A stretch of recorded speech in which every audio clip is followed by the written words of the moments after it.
Hey guys, today I'll be teaching you how to make the Melon Playground player hold the gun with two hands. So first, you get a gun. You can pick any gun that has like two things on their guns. For example, like this one, and then you press this pause button, and then you okay.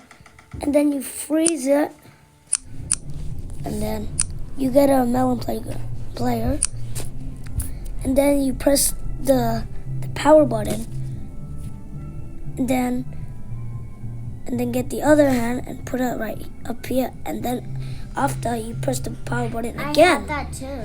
And then you unfreeze this, and then boom, done. I have it. Now you have it.